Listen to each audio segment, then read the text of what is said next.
புது dining table வாங்கினதுக்கு அப்புறம் தான் நான் இந்த ப்ராடக்ட்டை வாங்குவேன் அப்படின்னு ரொம்ப நாளாக என் விஷ் லிஸ்ட்டில் இருந்த ஒரு ப்ராடக்ட் நான் ஃபைனலி வாங்கிட்டேன்.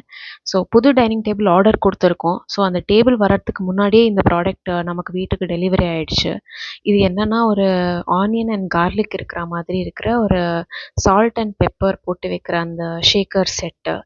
இது வந்து ரொம்ப நாளாவே என் கண்ணை உறுத்திட்டே இருந்துச்சு. ரொம்ப க்யூட்டாக இருந்துச்சு பார்க்குறதுக்கு. அதனால் அது கார்ட்லேயே இருந்துச்சு. பட் ஃபைனலாக இப்போது ஆர்டர் போட்டு இது வந்துடுச்சு.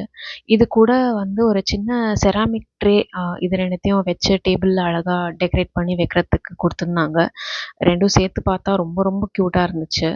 சரின்னு இதை வந்து ஓடி போய் எங்கள் அப்பா கிட்ட போயிட்டு, "பார்த்தீங்களா இது எவ்வளோ அழகா இருக்குது" அப்படின்னு காட்டினேன். எங்கள் அப்பா வந்து இது என்னன்னு கேட்டார். சால்ட்டும் பெப்பரும் போட்டு வைக்கிறது அப்படின்னா, "மூட்டை பூச்சி கொல்லும் நவீன மிஷின் இது" அப்படின்ட்டாரு. எனக்கு சரி உங்களுக்கு ஆர்ட்க்கு ரசனையே இல்லை போங்க அப்படின்னு சொல்லிட்டு வந்துட்டேன். இது வந்து அந்த சால்ட்டும் அந்த பெப்பரும் வெளில வராமல் இருக்கிறதுக்கு அதில் வந்து சிலிக்கான் ஸ்டாப்பர் மாதிரி கொடுத்துருக்காங்க. ஸோ அது போட்டுட்டு நம்ம வந்து டேபிளில் வச்சா நமக்கு எப்போ வேணுமோ அப்போ அதை அப்பப்போ யூஸ் பண்ணிக்கணும். இந்த இந்த ப்ராடக்ட் உங்களுக்கு வேணும்னா இதோட லிங்க் வந்து நான் டிஸ்கிரிப்ஷன் பாக்ஸில் கொடுக்குறேன். பாய்.